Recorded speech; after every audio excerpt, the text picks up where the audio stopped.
हाँ तो स्टूडेंट्स, प्रकाशिकी के एपिसोड नंबर 1 में जो ऑब्जेक्टिव है उसमें हम लोग देखते हैं ये आपका किरण प्रकाशिकी है क्लास 12 के लिए। और वैसे स्टूडेंट्स के लिए जो एग्जाम देने जा रहे हैं 2023 में, तो बिहार बोर्ड एग्जाम स्पेशल, और ये बुक है किसका, तो टारगेट का, आशीष पब्लिकेशन का। और इसमें 35 जो आपके ऑब्जेक्टिव पूछे जाते हैं उसमें 33 प्लस 33 प्लस इसी में से होंगे।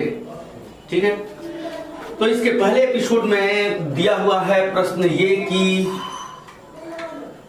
निम्नलिखित में किसका अपवर्तनांक सबसे अधिक होता है। निम्नलिखित में किसका अपवर्तनांक सबसे अधिक होता है, किसका रिफ्रैक्टिव इंडेक्स सबसे अधिक होता है। तो सबसे पहले हम लोग बात करेंगे अपवर्तनांक की। तो अपवर्तनांक क्या है, C0/Cm = μm।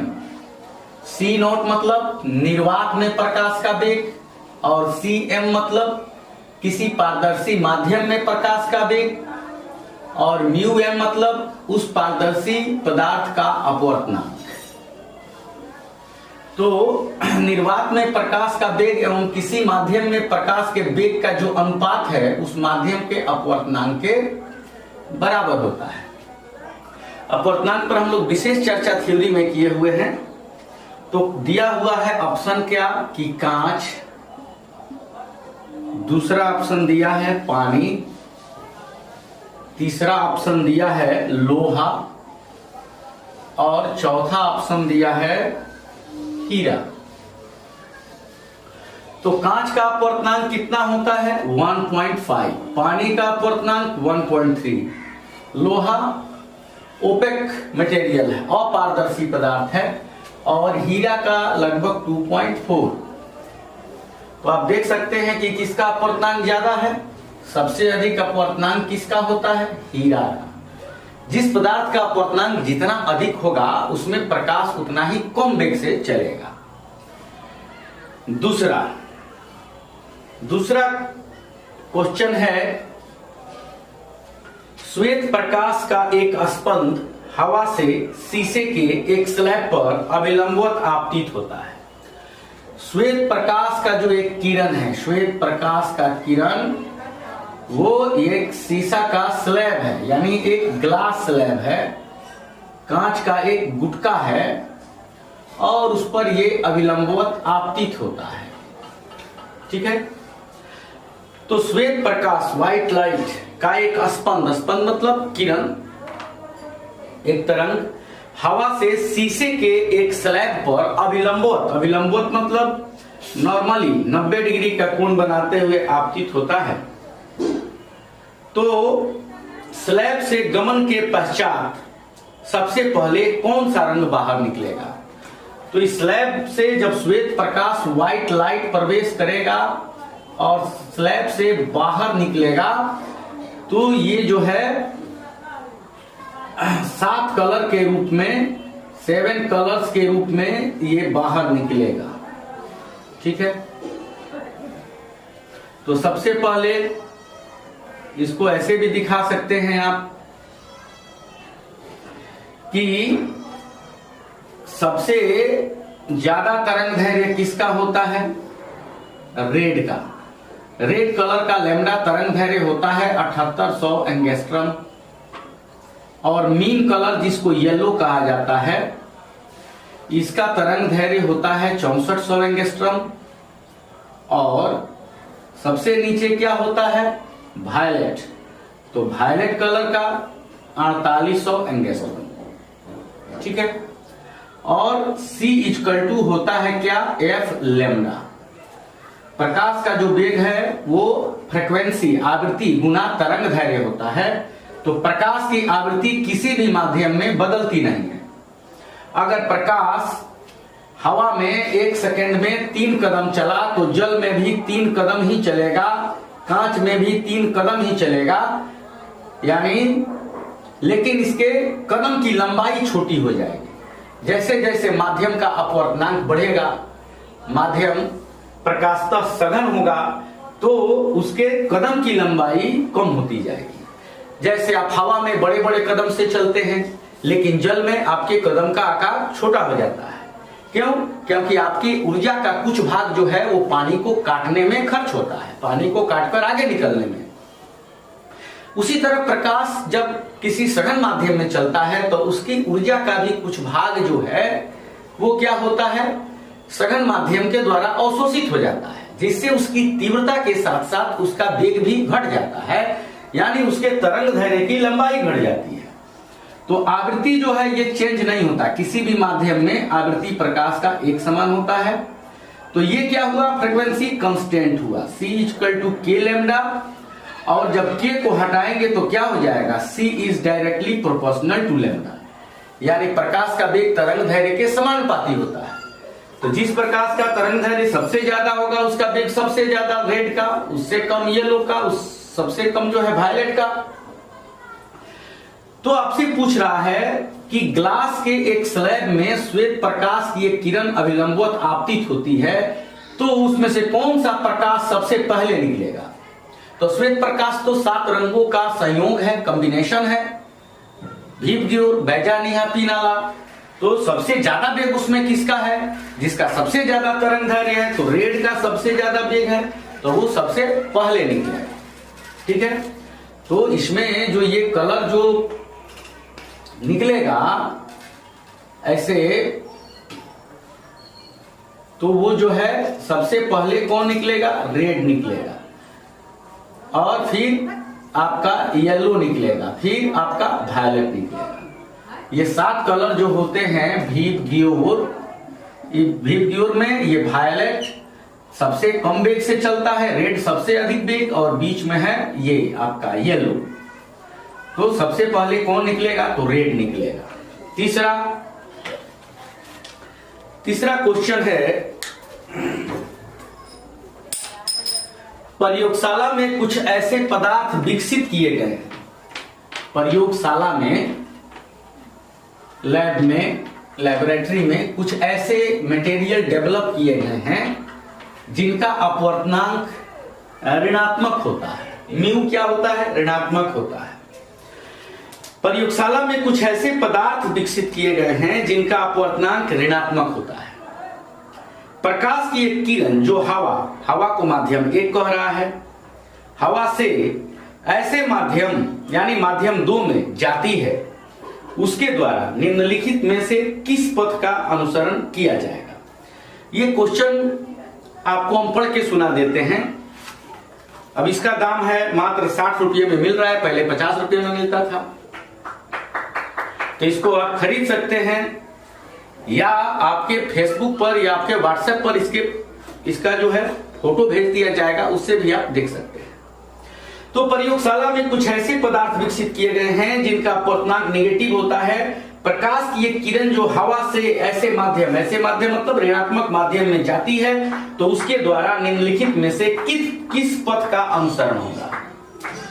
अब ये पथ क्या दिया हुआ है, पथ यहां पर दिया गया है, ये है माध्यम 1, यहां दिया हुआ है माध्यम 1, यहां माध्यम 2 दिया हुआ है। प्रकाश की किरण यहां से आके ऐसे निकल रही है, ये पहला ऑप्शन है। दूसरे ऑप्शन में आपको दिया गया है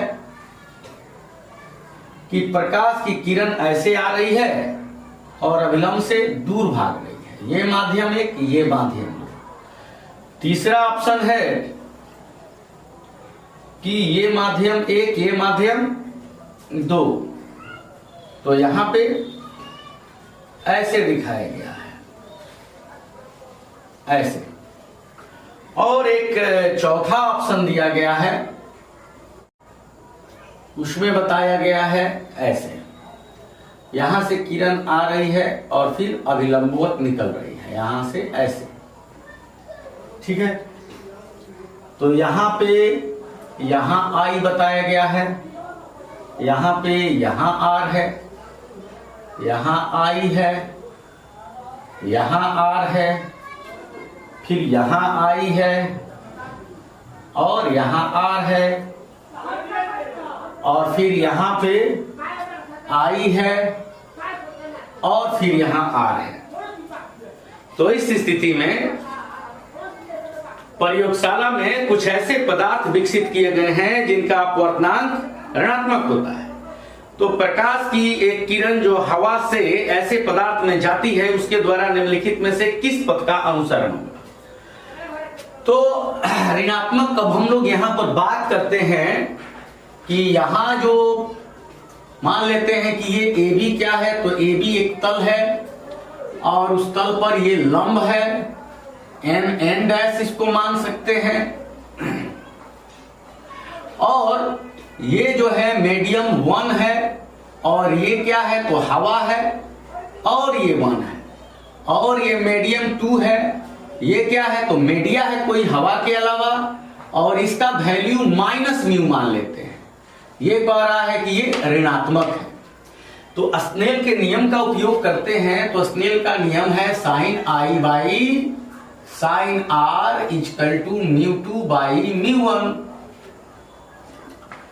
तो अब यहां साइन I एवं यहां हो गया साइन R और μ2, तो μ2 हो गया माइनस म्यू और μ1 का हो गया 1।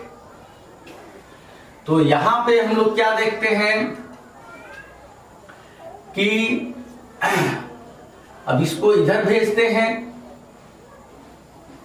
Sign I equal to minus mu into sine R। अब यहां पे जो है साइन I, अब साइन I अगर पॉजिटिव है, साइन I यहां पे जितने भी I हैं वो क्या है, पॉजिटिव है। क्यों? क्योंकि ये क्या है, नॉर्मल है, और नॉर्मल से आप एंटी क्लॉकवाइज डायरेक्शन में आइएगा तो ये प्लस, एंटी क्लॉकवाइज डायरेक्शन में प्लस, इधर प्लस, और फिर एंटी क्लॉकवाइज डायरेक्शन में इधर प्लस। तो I ये क्या है, तो I हमेशा क्या है, प्लस में है। इस आपतन कोण I का जो वैल्यू है वो प्लस में है और 90 डिग्री से छोटा है। तो साइन का एंगल जो है 90 डिग्री से छोटा है और प्लस में है, तो इसका मतलब कि ये वैल्यू क्या है, प्लस में है, यानी साइन I पॉजिटिव वैल्यू। लेकिन यहां कह रहा है कि म्यू माइनस में है, तो म्यू माइनस में है और इसका वैल्यू प्लस में है, तो पक्का कि साइन R का वैल्यू भी माइनस में होगा। ये माइनस में है तो इसका वैल्यू भी माइनस में होगा, तभी minus into minus equal to क्या होगा, प्लस होगा। तो इसका मतलब कि साइन R जो है उसका वैल्यू निगेटिव है। तो साइन R का वैल्यू क्या है, निगेटिव है। तो निगेटिव वैल्यू कब होगा, तो जब R का वैल्यू निगेटिव होगा।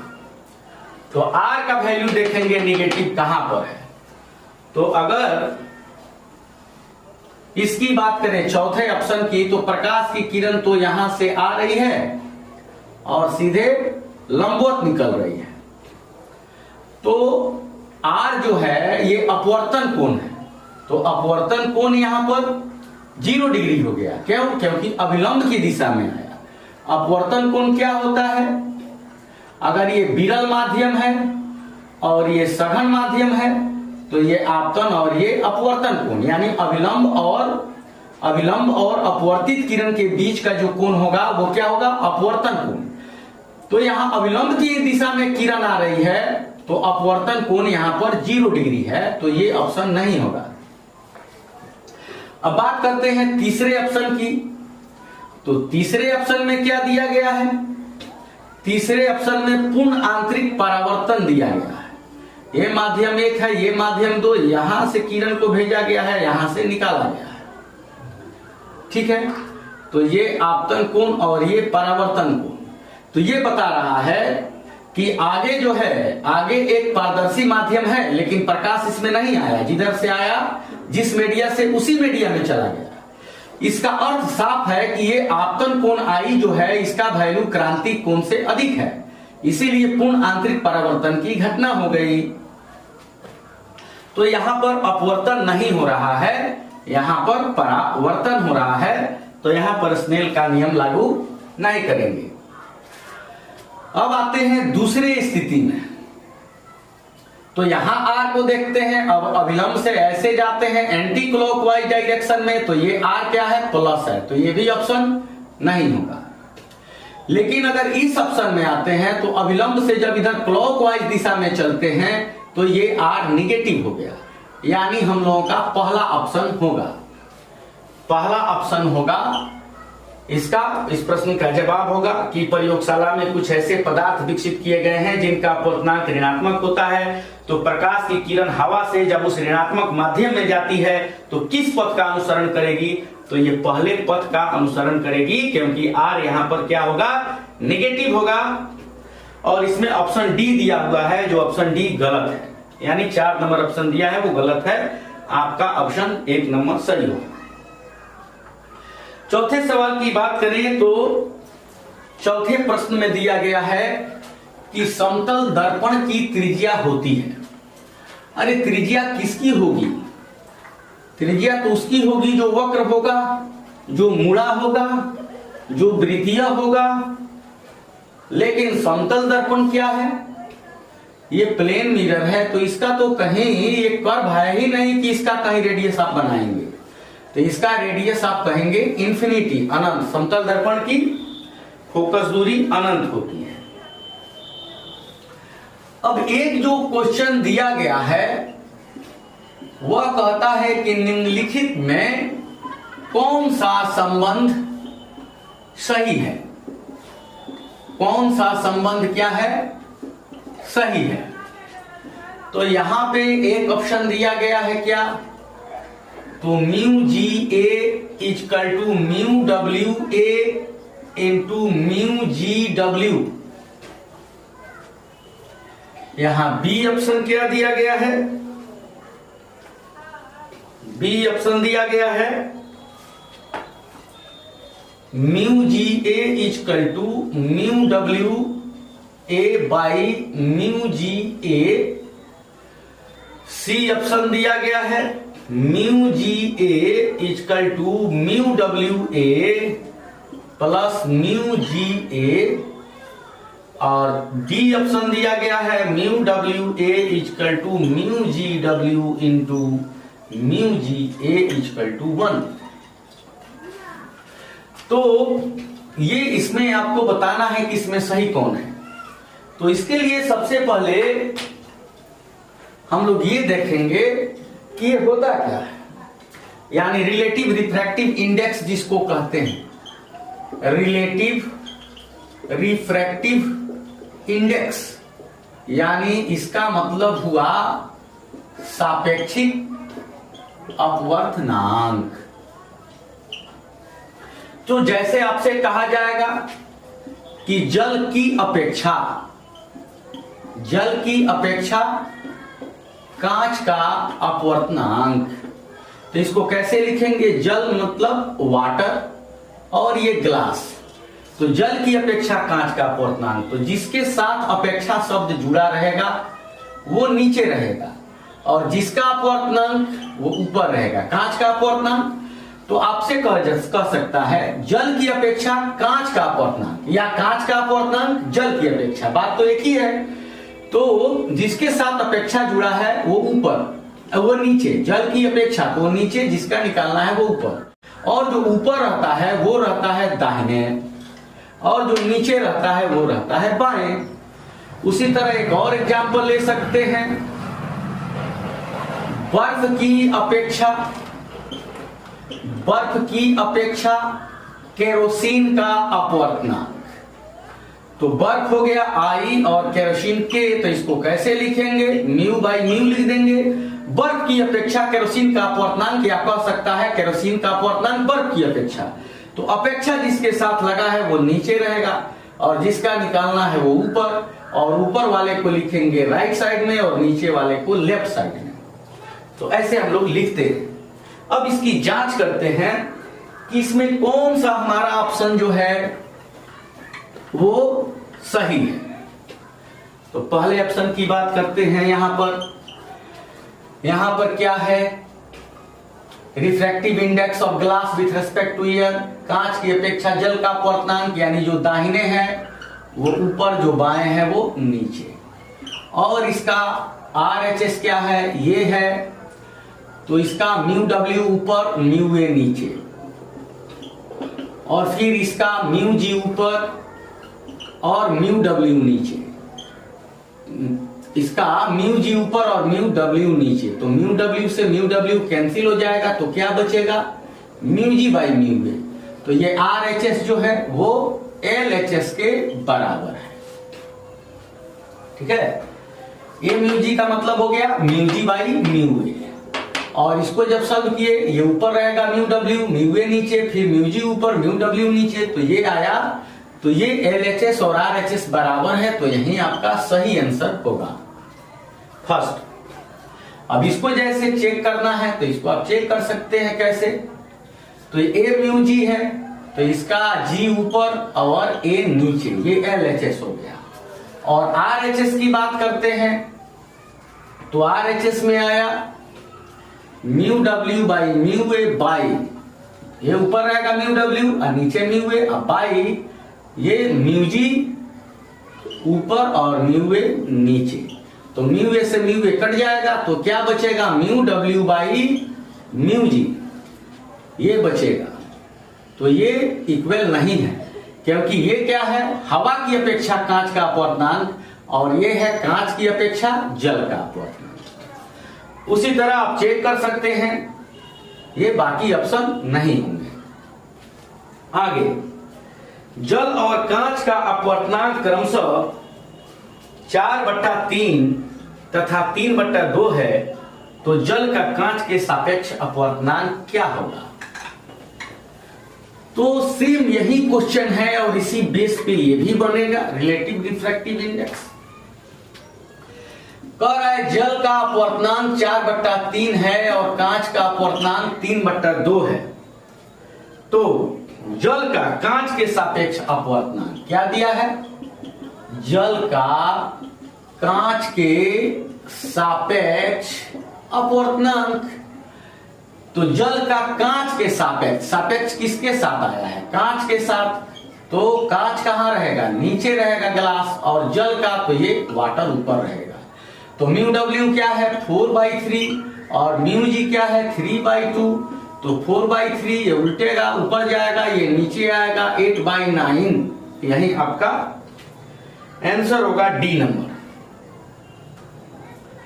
आगे क्वेश्चन कह रहा है कि तालाब की तली कुछ ऊपर उठी हुई प्रतीत होती है, इसका कारण क्या है। अब बताओ, तालाब की तली ऊपर उठी हुई दिखाई देती है, किसी पानी भरे बाल्टी में रखा गया छड़ टेढ़ा दिखाई देता है, हवा में पुल पर बैठकर जब पानी के अंदर मछली को देखते हैं तो मछली कम गहराई पर प्रतीत होती है, इस सब का कारण क्या है, तो इस सब का कारण अपवर्तन है। जैसे कि ये AB क्या हो गया, तालाब का सबसे ऊपरी सतह हो गया, उसके नीचे क्या हो गए, जल हो गए, और तालाब की पेंदी में एक लेटर लिखा गया है A। अब यहां से जो प्रकाश की किरणें चल रही हैं, हम लोग किस वस्तु को देखते हैं, हम लोग उसी वस्तु को देख सकते हैं जिस वस्तु से परावर्तित या अपवर्तित किरणें हमारे नेत्र पर पहुंचती हैं। We can see only the objects from which reflected or refracted light appears at our eye। तो यहां से किरणें चली और डेंसर से जब रेयर में, जल से हवा में गई तो अभिलंब से दूर भाग गई। अब यहां कोई व्यक्ति है, यहां से देख रहा है, तो उसको ये किरणें यहां से आती हुई प्रतीत होंगी, और ये जो ए लेटर है वो उसको यहां पे दिखाई देगा। तो पानी का तली है यहां पर और पानी का तली दिखाई देगा यहां पर, यानी कम गहरा पानी, जो अधिक गहरा पानी जो है वो आपको कम गहराई पे दिखाई देगा। अब है किस कारण वायु का बुलबुला पानी के अंदर चमकता दिखाई देता है। तो पानी के अंदर का जो बुलबुला है, एयर बबल, वो पूर्ण आंतरिक परावर्तन के कारण चमकता हुआ दिखाई देता है। और आप जानते हैं, आप उसके लिए थ्योरी को पूरा डिटेल में देखें।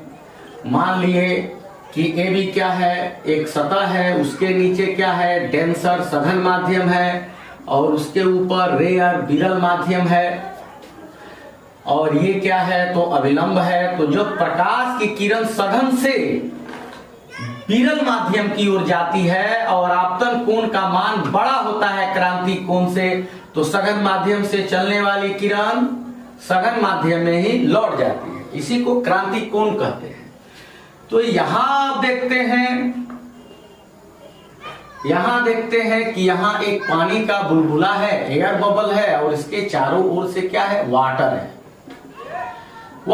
तो ये क्या हो गया, ये बुलबुला हो गया विरल माध्यम, और इसके चारों ओर क्या हो गया, सघन माध्यम।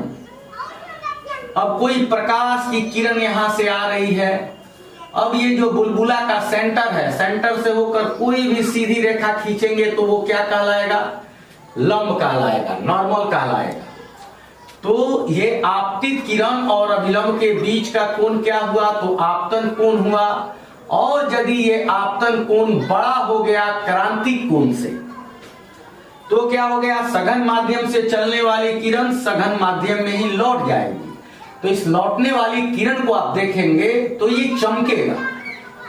क्यों? क्योंकि लाइट ज्यादा दूरी तक सघन माध्यम में ट्रेवल नहीं किया है, सघन माध्यम में ज्यादा समय तक चला नहीं है, जिसके कारण इसकी एनर्जी में कम लॉस हुआ है, तो ये चमकेगा बुलबुला। तो पानी के अंदर का बुलबुला क्या होता है, पूर्ण आंतरिक परावर्तन के कारण चमकता है। कोई कांच का स्लैब है और कांच का स्लैब जो है उसमें दरार आ गया है, गैप आ गया है उसमें, तो यहां इसमें हवा भर गया, तो ये क्या है, ये कांच हो गया सघन और ये हो गया विरल। ठीक है, इसको और थोड़ा बड़ा बना देते हैं ताकि आपको फिगर साफ साफ दिखाई दे। तो ये जो है ये एयर हो गया, और अब यहां से प्रकाश की कोई किरण सघन माध्यम में प्रकाश की कोई किरण आ रही है, और ये हो गया सेंटर, तो सेंटर से होकर खींचेंगे नॉर्मल, तो ये आपतित किरण और अभिलंब के बीच में होगा आपतन कोण, जो बड़ा होगा अगर क्रांतिक कोण से। तो क्रांतिक कोण से अगर बड़ा होगा, क्रांतिक कोण से बड़ा होगा ये आपतन कोण, तो सघन माध्यम से चलने वाली किरण सघन माध्यम में ही परावर्तित हो जाएगी, इसलिए कांच का जो दरार है ये भी चमकता हुआ दिखाई देगा। फिर आप जानते हैं कि प्रकाशीय तंतु, ऑप्टिकल फाइबर प्रकाशीय तंतु भी किस सिद्धांत पर काम करता है, तो पूर्ण आंतरिक परावर्तन के सिद्धांत पे काम करता है।